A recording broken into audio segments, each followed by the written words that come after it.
agora já começou aí. Saudações, camaradas. Ai, meu Deus do céu. Eu tô muito cansado, eu já tô postergando muito tempo isso aqui. Já era pra eu ter gravado uns 3 dias. Aí eu fico postergando.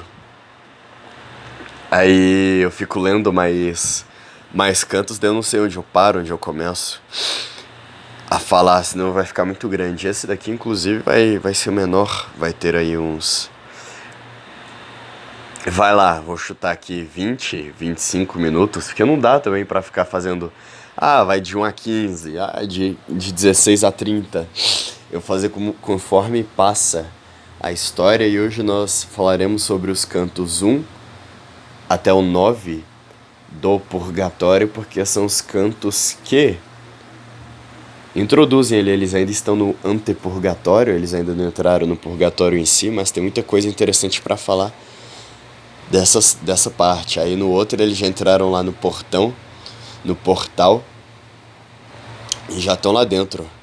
Aí são outros 500, aí são outro negócio já, que eu vou detalhar melhor depois. Aí nesse aqui a gente vai fazer o do...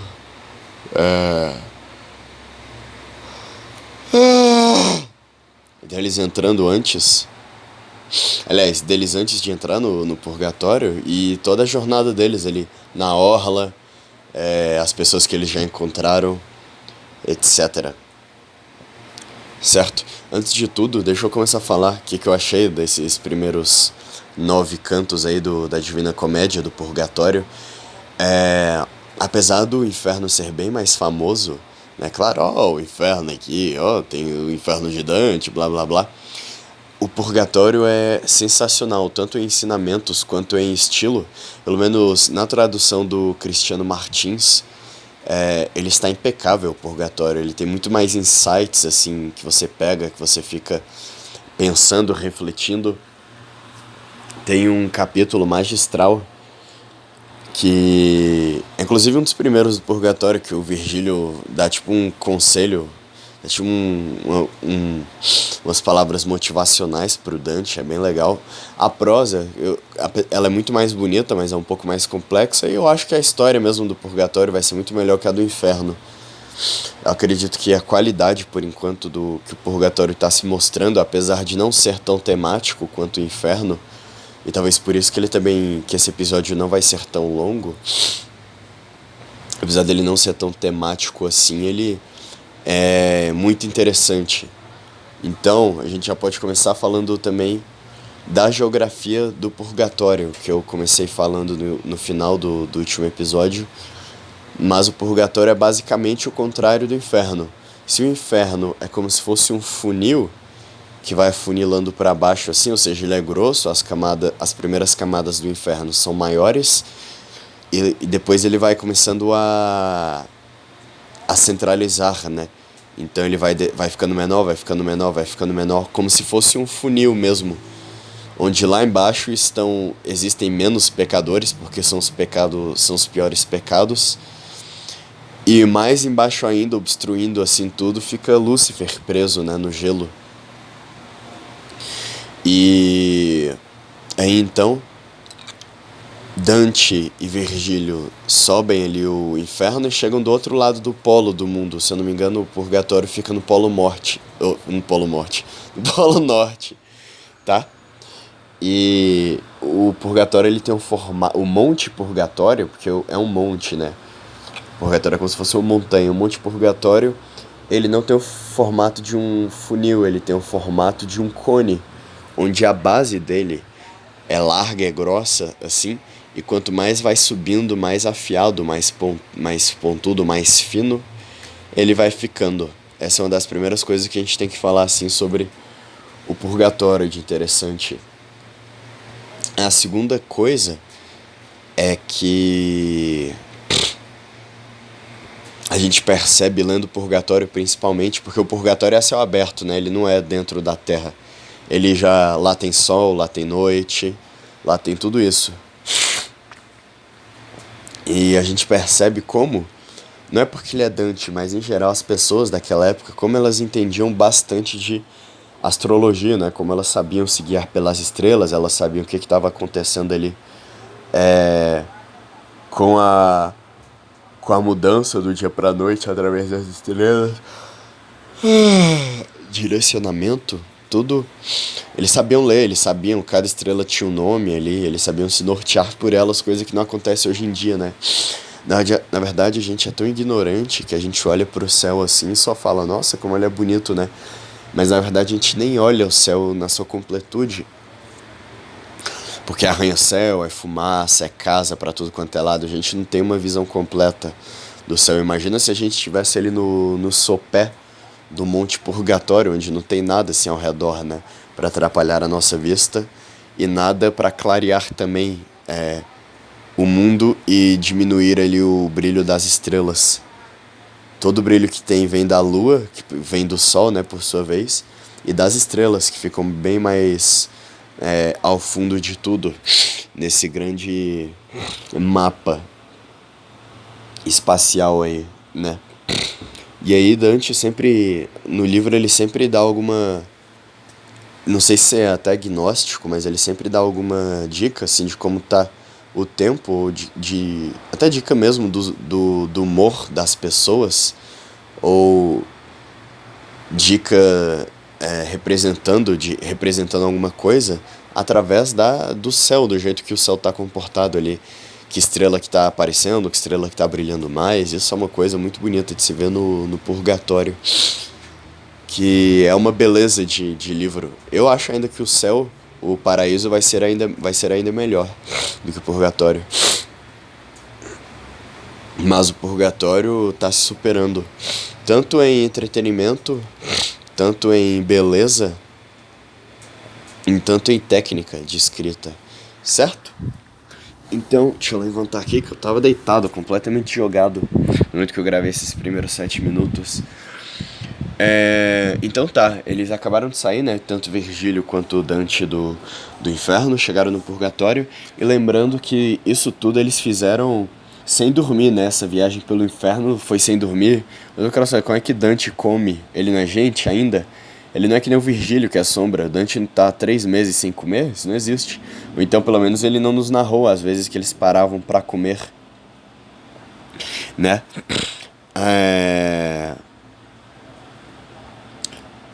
Beber água e tudo mais, e inclusive dormir, né? Eu fiquei me perguntando isso, eles não vão dormir, não? Porque, se não me engano, a jornada do inferno durou ali uns 3 dias, pelo menos. Eu perguntava a mim mesmo, será que ele não vai dormir? Tá errado isso daí. E aí eu descobri que tem uma hora que ele dorme aqui, que a gente vai ver. Então, o canto 1 é ele saindo ali do inferno, né? É muito bonito, os 3 primeiros versos do canto 1. Eu vou ler pra vocês. Eles deveriam ser famosos, que nem os 3 primeiros versos do inferno.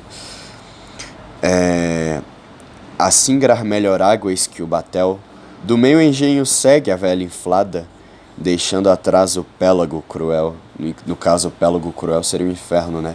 Ele falando, bem, minha jornada continua, não acabou agora. Calma aí que tem mais, ó leitor. Foi isso que ele quis dizer aqui nesses primeiros 3 versos.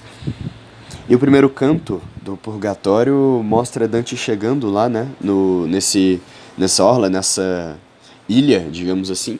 E eles estão andando até que eles encontram um cara chamado Catão. Se eu não me engano, é esse cara que fala pra eles o que é que tem que fazer lá no Purgatório, né?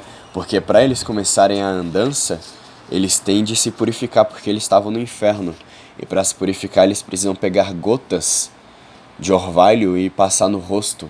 Uma coisa muito bonita isso, né? Não sei se no inferno tem enxofre, tem fumaça, o que é que parece que sujou lá o rosto dos caras, ou então é mesmo só um simbolismo. Já que a Igreja Católica per se, né, é um mar de simbolismos. Isso eu acho lindíssimo. Como aquele de se recurvar, né, para os santos ou para a cruz, etc., que a gente vai ver aqui muito em breve. E aí eles vão andando, acham lá as oliveiras, e é legal que elas vão crescendo, e as gotas de oliva, na verdade, elas dão, por exemplo, Dante e Virgílio pegam as gotas de oliva, passam no rosto, e quando eles saem, já tem as gotas de oliva ali de novo, que é um simbolismo legal, mostrando que tudo que já está mais próximo do céu começa a rejuvenescer, é eterno, não acaba, é como se fosse uma fonte inesgotável. de vida, e nesse caso usando a metáfora aí das gotas purificadoras do orvalho. Isso é muito bonito. Aí eles falam lá com o Catan, eles continuam a andar depois que eles se purificam. E eles andam bastante, né?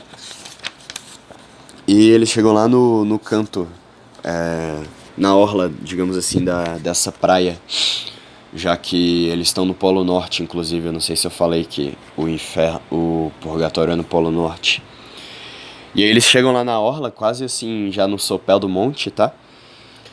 E eles olham, vindo do mar, uma nave pilotada por um anjo. E isso é muito massa, porque, se eu não me engano, o anjo tá segurando uma espada brilhante. Aí, uma nave não, uma nave, um navio, no sentido de ser um navio.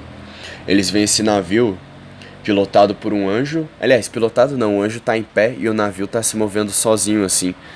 E dentro desse navio tá cheio de pecadores.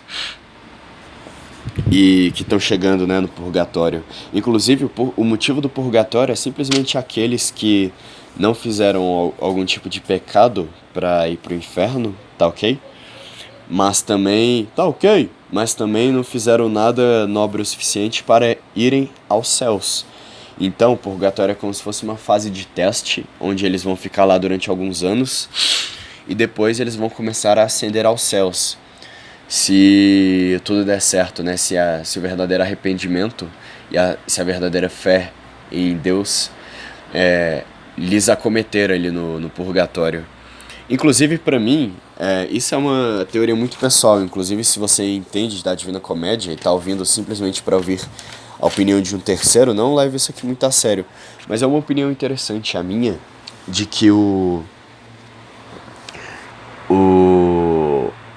purgatório, né? Todo mundo, no inferno, aliás, todo mundo ali tá porque cometeu algum tipo de crime. Algum crime contra a providência divina. E eles estão pagando pelos próprios pecados, né? Ali, sofrendo, sendo torturados, etc. Só que não é durante a eternidade, na minha opinião. Porque eu acho que isso tudo vai acontecer. Esses crimes estão acontecendo agora no inferno, caso ele exista, até o dia que a providência divina descer à terra para julgar os homens bons e os homens ruins. Mas o negócio tá aqui. Nenhum homem, depois de passar por todo esse sofrimento no inferno, eu acredito, vai continuar no inferno. Deus vai arrebatar todos os homens aos céus. Eu acho que essa pra mim é a pílula final aí porque Deus perdoa tudo, né? Então você tá só pagando ali pelos seus pecados. E certamente quando você for aos céus, depois de pagar pelos seus pecados, você já vai estar purificado de alguma maneira. Através da carne, né? Do sofrimento da carne. Já que de alguma forma foi pela carne que você desceu. Foi pro inferno. Mas tudo bem. Aí eles chegam lá na orla e vem esse anjo bonito conduzindo as pessoas pro purgatório, né? E aí, uma coisa também é que Dante ainda tem corpo, né? Ele vai pro purgatório, ele tem corpo. E todo mundo ali é sombra. Então, por exemplo, o Catão, aquele do primeiro canto, que quando ele viu Dante Alighieri, ele se assustou. Ele falou, eita, o que é que esse cara vivo tá fazendo aqui? E todo mundo fica assustado, né, quando vê a aparência do Dante. É como se ele fosse uma divindade mesmo. Aí quando eles chegaram, quando o anjo desceu, os pecadores, Virgílio mandou Dante se ajoelhar e abaixar os olhos, porque Dante não ia conseguir ficar olhando para o anjo. Todo anjo, não só a espada do anjo, mas o anjo em si, fica muito brilhante, né? É uma metáfora também para dizer que o anjo é puro demais para ser visto por olhos humanos. A gente não consegue olhar para uma alusão, né? A gente não consegue olhar para o anjo sem nossos olhos ficarem cegos, porque nós temos sob nossa visão muitos pecados, muitos erros. E aí eles ficam ajoelhados assim, prostrados perante o anjo. E aí o anjo deixa todo mundo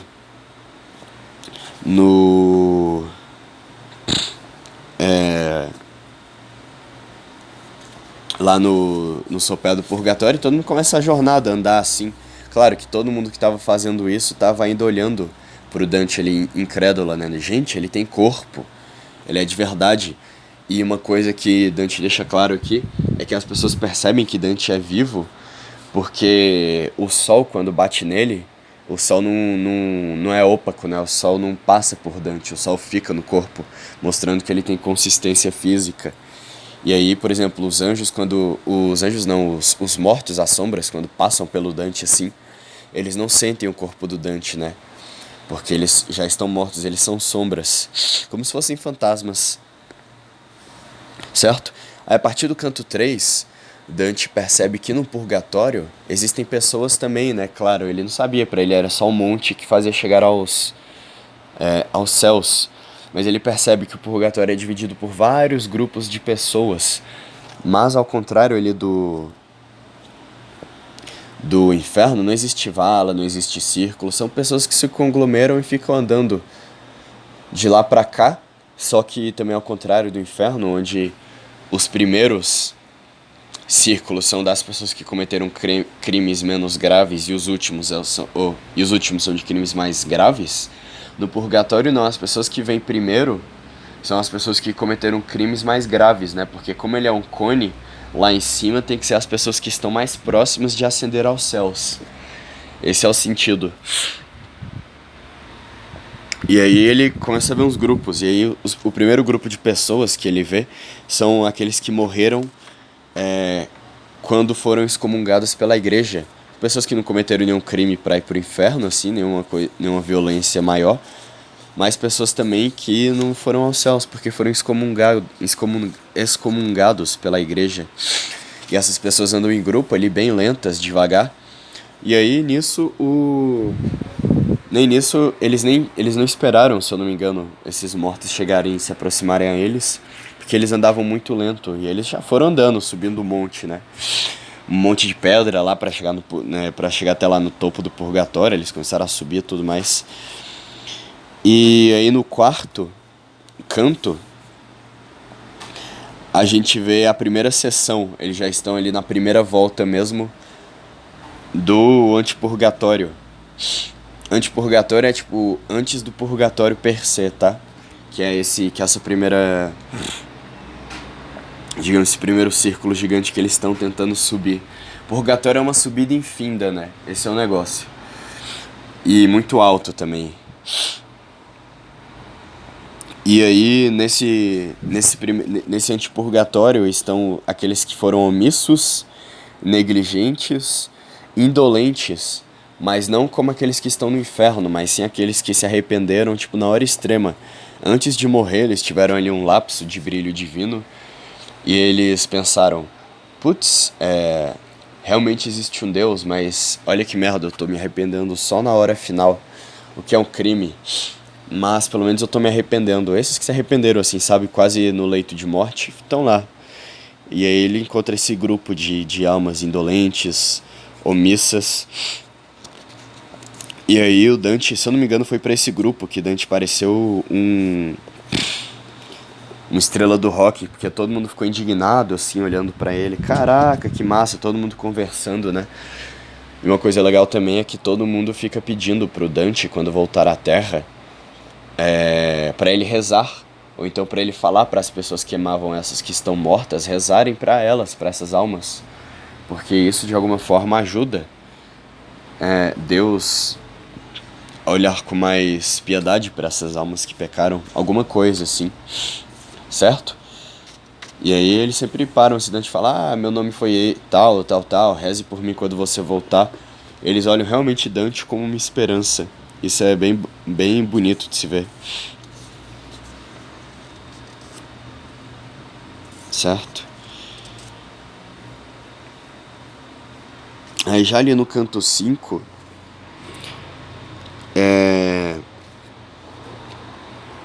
Dante... o canto 5 é muito bonito, porque é nesse canto que Dante já não aguenta mais andar, ele tá cansado, né? 3 dias sem dormir praticamente, ele... Não sei se ele comeu, mas ele bebeu muito. Mas o Virgílio sempre falava, vamos, tu aguenta, vamos. A alma é mais forte que o corpo e tudo mais. Coisas que a gente vê, né? Eu imagino então como devem ser pessoas que moram lá na extrema pobreza do sertão, como elas conseguem tirar forças para viver, né? A gente fica aqui 8 horas sem comer, 10 horas sem comer, e já começa a se sentir mal, né? A se sentir completamente destruído por dentro. Imagina essas pessoas que ficam muito tempo sem comer e quando comem, comem mal, ou quando bebem bem mal, vivem em condições precárias, né? Elas realmente só com a força da alma que elas conseguem alguma coisa nesta vida. E aí no canto 5 desses 9 que eu quero narrar, que são os 9 cantos do Antipurgatório, o Virgílio chega no Dante e recita as seguintes palavras. Por que ficas aí paralisado e já te atrasas, disse o mestre atento. Deixa esta vã murmuração de lado, segue-me o passo firme e o pensamento. Sê como a torre de que não se agita o cimo erguido ao ímpeto do vento. Aí depois ele fala, quem em ideias múltiplas cogita, sempre a hesitar refoge certo a ação, pois que uma na outra a força debilita. Isso pra mim foi muito bonito. Eu vou até repetir esses três versos pra gente tentar destrinchar aqui o que ele quis dizer junto. Quem em ideias múltiplas cogita, sempre a hesitar refoge certo a ação, pois que uma na outra a força debilita. O Virgílio, o sábio Virgílio, né, o grão poeta do Ocidente, Virgílio disse pro Dante que quem fica com mais de 2 ideias na cabeça, querendo planejar ou querendo resolver 2 coisas a mais assim na cabeça, acaba não fazendo nenhuma. Ou quem tem 2 grandes sonhos na cabeça, sem se concentrar, sem se centrar em apenas um, acaba não fazendo nada. Porque a força de um debilita a força do outro. E você fala, vou fazer esse, mas eu preciso fazer aquele. E você se divide sua força. E acaba não realizando nenhum. Isso pra mim foi do caralho. Lindo demais esses versos. Certo? Aí teve uma hora lá que o Virgílio falou, bora subindo aí que a Beatriz tá te esperando, hein? Aí o Dante recobrou na hora ali a força dele. Será que isso foi no inferno? Acho que foi aqui no purgatório mesmo. O que mais que tem aqui nesse canto de bonito? Inclusive eu recomendo que vocês leiam tudo, tá? Todos os cantos, porque eu mesmo aqui falando não posso dar a dimensão da beleza de cada verso. Tudo bem? E aí nesse... eu esqueci de falar quem que tem, né? Nesse lado aí, nesse grupo. Eu ia falar nessa vala, nesse círculo. Não, mas são vários grupos, né? Que eles vão encontrando pelo caminho. Aí nesse outro grupo de pessoas que o Dante e o Virgílio encontram estão aqueles que viveram em pecado, viveram fazendo merda, mas que sofreram morte violenta e que antes de morrer per se, eles perdoaram aqueles que lhes mataram violentamente. Pessoas que morreram brutalmente, né? Sei lá, degoladas, torturadas, qualquer coisa assim. São as pessoas que viram a miséria daqueles que as torturaram, ou que as degolaram, que as mataram de forma violenta. Simplesmente perdoaram elas, falando, caramba, olha como o ser humano está corrompido, né? Olha como a minha raça per se está tão suja, graças ao efeito ou graças às ações ali de Lúcifer, do anjo caído, né? Eu acho que o negócio foi Lúcifer e Deus fizeram uma aposta pra ver, né? Deus falando, eu confio plenamente na minha criação ali. E Lúcifer falando, bora ver então, se eu conseguir corromper eu levo eles pra mim e monto meu exército, os que você conseguir manter na pureza fica contigo. E Lúcifer, através do prazer, né, que é uma ferramenta indispensável para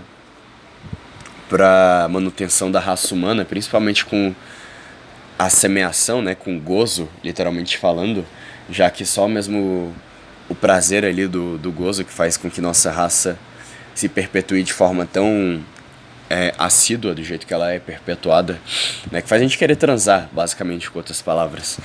O prazer, né? E através dele que Lúcifer, principalmente o sexual, que é o melhor de todos, que o Lúcifer consegue ali os seus adeptos, consegue montar o seu grupinho. Mas enfim, Aí Dante vai passando e as pessoas falam: ah, meu Deus, meu nome é esse, caraca, você é vivo. Como se ele fosse uma estrela mesmo, entendeu? E aí tem a história, qual é o nome dele? Do amigo. Deixa eu ver aqui. Só falar mesmo o nome dele, só achar aqui. Que é um dos caras que lutaram lá com Dante e ele achou nesse inferno. Bom, Conte de Montefeltro, o nome dele. Morreu violentamente. E aí ele começou a contar a história dele, como que ele morreu, porque as pessoas acham que ele morreu de um jeito, mas na verdade ele morreu de outro. Ou seja, ninguém sabe que ele tá no purgatório, porque as pessoas pensam que ele morreu de um outro jeito e ele deve estar no inferno por isso, entendeu? Aí ele conta a história de como parou no purgatório, de como se arrependeu no momento final, de como ele viu um anjo e tudo mais quando ele tava morrendo. E aí no final aparece o que pra mim é até agora uma das imagens mais belas da Divina Comédia, que é a imagem que retrata o verso 133 desse canto 5, que ele vai passando, né, falando com todo mundo, e Dante já tá meio que triste assim, né? Ele tá com o coração todo doído. Virgílio tá com a cara fechada, né? Porque ele é forte pra essas coisas, ele já viu tudo. Aí eles estão andando numa floresta lá, pra tentar chegar mais perto ainda do purgatório. Eles encontram uma mulher perdida desse grupo, mas que ela tá nesse grupo, que é a tal da Pia. E a foto da Pia, eu acho que eu vou ilustrar esse... Se tudo der certo, eu vou ilustrar esse áudio com a foto da Pia encontrando Virgílio e Dante, que a Pia só fala pro Dante rezar por ela, e como ela foi morta brutalmente, ela tá junto com esse grupo. O negócio é que ela foi morta brutalmente pelo próprio marido, imagina. Se eu não me engano, o marido, deixa eu ler aqui. Aqui não diz nada, mas parece que ela desposou. Parece que ela morreu porque era vadia, alguma coisa assim, tipo... O marido dela ficou com ciúmes, alguma coisa assim da Pia, e matou ela brutalmente. E ela se arrependeu, né, no momento final do marido dela. Ela pensou, putz, olha como a humanidade tá suja, olha o que a gente precisa se sujeitar a fazer. Matar um ao outro, simplesmente pra espiar a nossa raiva. Olha que loucura. E aí tá Dante e Virgílio olhando assim pra Pia, e a Pia falando. Ela fala assim, recorda-te de mim, que eu sou a Pia. Siena me fez e me desfez Marema. Aquele o sabe que a aliança um dia me deu ao desposar-me com uma gema. É isso que a Pia fala. Certo? Eu tô cansado já, 27 minutos falando. Mas ainda tem mais coisa aqui pra falar. Tá legal isso daqui? Por favor, espero que vocês gostem aí desses meus episódios falando sobre a Divina Comédia. Porque dá um trabalho, mas eu gosto muito de falar. Eu quero terminar logo esse livro, primeiramente para continuar a ler Em Busca do Tempo Perdido, mas para fazer uma reflexão mais profunda sobre tudo que eu já li. Inclusive tudo que eu já li na minha vida, não só dentro desse livro. Tudo bem? Mas aí, eles andam mais um pouco, e eles, ao invés de encontrar outro grupo, eles encontram um bardo, se eu não me engano é um bardo chamado Sordello de Mantua, que é mais ou menos ali a região onde Virgílio nasceu, conterrâneo do Virgílio. E eles começam a conversar, tu é de lá, mundo pequeno, small world, né? Small world, né? Não é isso, né? Ele fala, mundo pequeno, não sei o quê. Só que o Sordello leva eles pra um outro lugar lá, eles ficam conversando. Inclusive nessa parte é massa, porque nesse capítulo que eles estão conversando, né, eles, que massa e tudo mais, e a Itália, hein? Aí eles começam a conversar sobre a situação política da Itália, e aí tem uns 30 versos, se eu não me engano, uns 30 para 50 versos que Dante começa a fazer uma crítica social foda da situação política da Itália naquela época, falando que tava uma merda, falando de guerra, das brigas, das destruições. Imagina se Dante... Na verdade, eu que tinha que ser esse Dante, o cara que ia escrever uns 30 ou 50 versos falando da situação de merda que tá o Brasil hoje em dia. Se Dante soubesse como o Brasil tá num buraco muito mais embaixo do que a Itália bárbara daquele tempo estava, ele faria uns versos pro Brasil. Não, ele simplesmente deixaria, porque tá tão corrompido que só de falar esse nome, Merdil, o cara já ia se sujar. Eu não vou fazer verso nenhum porque eu não tenho capacidade pra isso, tá? Aí eles vão conversando e o Sordello deixa eles num jardim, fica apartado de tudo lá no purgatório. Um jardim lindíssimo. Lembra da fortaleza dos pagãos notórios no inferno? Tinha um jardim lindo e eles ficavam lá conversando, né? Porque eles estão lá no inferno simplesmente porque eles viveram numa época que não tinha Cristo, então não tinha como eles saberem da existência de Deus. Então eles estão agora num jardim lindo, com pessoas bem famosas, tipo quase todos ali o Dante já conhecia, eram ilustres, porque era o jardim que ficava as almas, ou os espíritos, alma é mais preciso, ficava as almas, as sombras dos reis e dos príncipes, que no instante final se arrependeram da vida de bonança que eles levavam, sabe? Abusava do povo dele, fazia muita merda assim. E aí quando eles, no instante final, quando eles, putz, eu deveria ter feito algo pela minha nação, olha como eu sou burro. Porque tem pessoas, né, que não percebem o óbvio dos acordos de camaradagem e de moral cristãs do nosso mundo, né, e só percebe no final. Eu não consigo entender isso. Aí esses que, tipo, no instante final se arrependeram da merda que fizeram como grandes líderes, vão pra esse jardim pagar pela omissão, né? Pagar pela burrice que fez na vida. E aí eles ficam lá nesse jardim, eles conversam com algumas pessoas nesse jardim. Aí eles estão lá com o Sordello ainda, o cara que gostou muito do Virgílio e começou a mostrar os cantos lá do Antipurgatório pra eles. E aí eles falam, Dante e Virgílio falam, a gente chegou aqui cedo, eles chegaram no Purgatório umas 8 da manhã. Eles falaram, mas já tá dando a noite, né? A gente precisa descansar um pouco porque vai dar de noite. No inferno é sempre de noite. Agora, aqui não, aqui já tem luz, já tem sol, já tem estrela, já tem lua. Porque eles estão a céu abertos, como eu disse bem no iniciozinho daqui, né, desse áudio. E aí, o que acontece? Aí eles vão conversar, né, e faz silêncio, aí eles estão descansando, conversando, todos os reis e príncipes ali, monta uma fogueira, pega uns marshmallow e cai a noite, e quando cai a noite lá, as serpentes que vivem na mata fechada, elas querem começar a investir contra as pessoas do purgatório, que é uma metáfora, né, para as pessoas que, aliás, ou para as forças demoníacas que na calada da noite sempre quer desviar o caminho das pessoas que estão tentando ascender. E essas são as serpentes, né? Quando dá de noite elas saem para tentar matar, para tentar seduzir os homens do purgatório. Mas também quando cai a noite, como Deus já sabe disso, ele manda alguns anjos irem para o purgatório. Não tô no purgatório, hein, galera? Só falei errado. Ele manda os anjos irem para o purgatório com espadas e escudos, anjos brilhantes que não podem ser encarados pela fronte porque eles são puríssimos. Deus manda esses anjos para combater essas serpentes, que eu acho muito bonito. E o Dante fica olhando a batalha lá. Depois que a batalha acaba, os anjos voltam para o céu. Isso já é umas 9 horas, 10 horas da noite, pelo que o Dante fala das estrelas, né?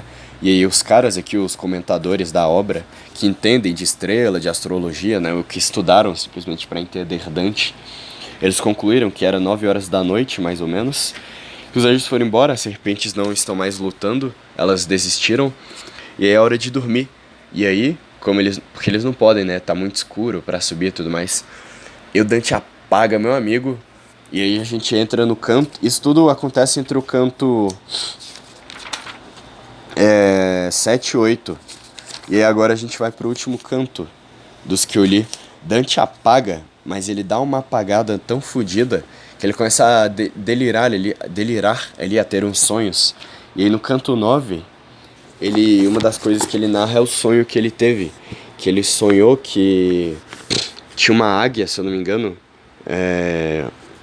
carregando ele pra cima. Ele sonhou que tinha uma águia, tipo, segurando ele pelo bico, pelas patas, aliás, perdão, e levando ele pra algum lugar. Foi isso que ele sonhou, uma águia gigante, claro, né? Mas o que estava acontecendo, na verdade, é que quando ele capotou, como as pessoas do purgatório não dormem, né? Elas não têm a necessidade de sono, já que elas não têm mais carne, é todo mundo acordado. Mas quando Dante capotou ali, Santa Luzia, ou Santa Lúcia, desceu do céu, e desceu dos céus, né? E junto com Virgílio carregou Dante pelos ombros, levando eles assim, subindo o purgatório. Acho que Santa Luzia tava pensando, putz, esse cara dormiu, mas não dá pra ficar esperando. Ele precisa fazer essa jornada logo. Santa Luzia, né, que é a principal santa do Dante Alighieri, se eu não me engano eu falei no primeiro áudio dela, que, se eu não me engano, ela era a padroeira dos cegos, que ela preferiu ficar cega do que perder a virgindade. Se eu não me engano é essa, a santa. E Dante começou a ficar muito afeito dela, principalmente depois que, se eu não me engano, ele também estava tendo uns problemas de visão. Aí eles começaram a ficar mais afeitos assim um ao outro. Ah, deixa eu ver um roleiro aqui. Um rolê aqui. Um segundo.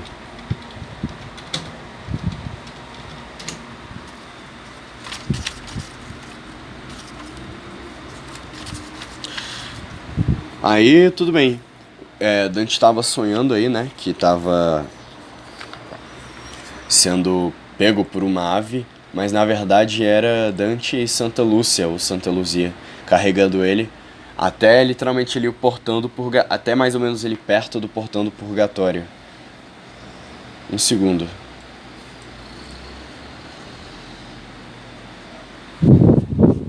Ai, por que não quer ir?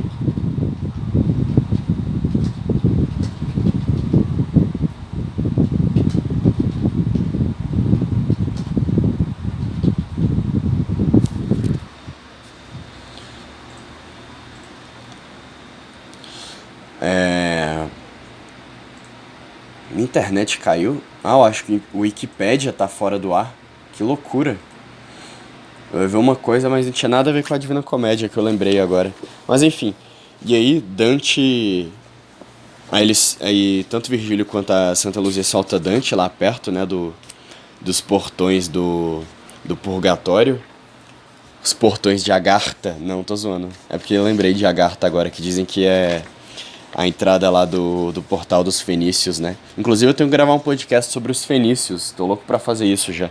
Gravar um dos livros que eu gosto, sobre Richard Wagner. Várias coisas que eu tenho que fazer aqui. Mas eles andam assim, direto ao portal que eles viram. Mas perto desse portal, dessa porta, tá sentado um anjo brilhante segurando uma espada de ouro. E o anjo percebe que tem alguma coisa estranha porque ele vê um vivo, né? E aí o Dante e o Virgílio só abaixam assim o olhar, né? Prestando humildade pra eles. Pra ele, na verdade. Até porque ele era reluzente demais pros dois. E Dante e Virgílio abaixam assim o olhar, enquanto o anjo tá com o olhar fixo e o anjo tá sentado num trono. E ainda embaixo dele existem 3 degraus, assim, 3 soslaios, que diz? Três negócios. 3 plataformas para subir. Cada plataforma tem uma cor que significa alguma coisa relativa à Igreja Católica, que eu não vou poder me lembrar agora, mas cada uma delas é alguma cor representando alguma nobreza, alguma atitude nobre, se eu não me engano, da Igreja Católica, ou da vida em geral. E aí o Virgílio fala, né, da situação ali, eita, deixa eu entrar e tudo mais. Na verdade, o Virgílio fala... Acontece bem assim, o anjo fala. Eu vou ler tudo isso daqui. Eia, fala daí, foi sua voz. Quem vos conduz por esta eleita via?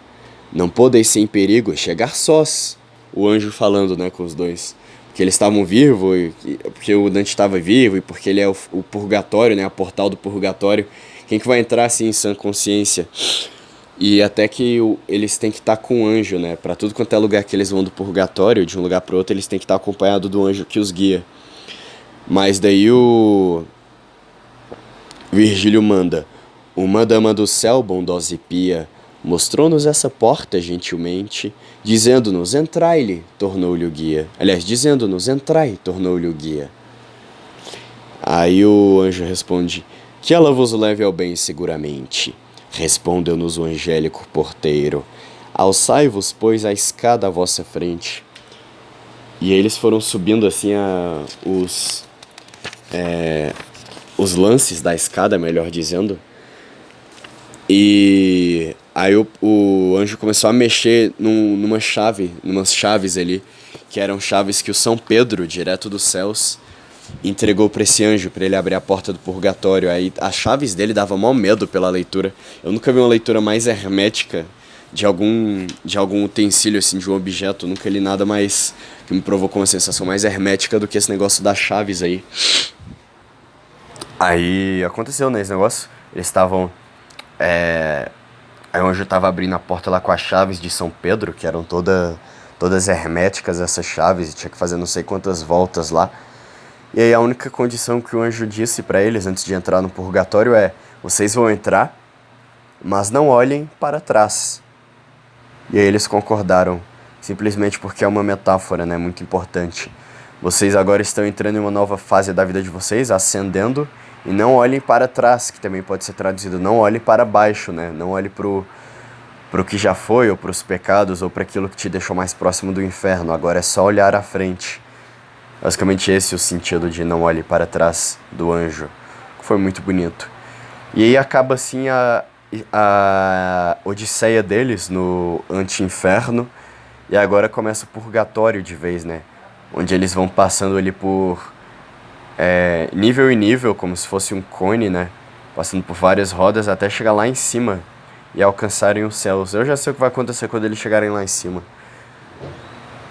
Eu já li algumas coisas, mas não vou falar agora. Também não teria sentido porque eu só sei algumas coisas, não sei de tudo. Certo? Será que isso aqui ficou bom? Eu vejo umas menininhas de 15, 16 anos, youtuber, fazer resenha da Divina Comédia. Aí elas colocam tipo uns vídeos de 7 minutos, 8 minutos. Aí o que é isso? Como é que tu vai falar da Divina Comédia em 8 minutos? Não dá. O que tu vai falar de importante em 8 minutos? Gente, tem o jogo, ai, Inferno de Dante, sabe? Não tem sentido. Não tem sentido também. Aí elas fazem tipo, vamos comentar aqui o inferno. Aí faz 15 minutos, o purgatório, 12 minutos, o paraíso, 10 minutos. Sei lá, pra mim isso não existe. Tá aí o podcast da primeira parte do purgatório, o terceiro dos 10 que vão ter nessa série aí. Certo? Eu achei que ia ter 20 minutos, isso aí teve o dobro. Mas enfim. Nos vemos no próximo, beleza? Até.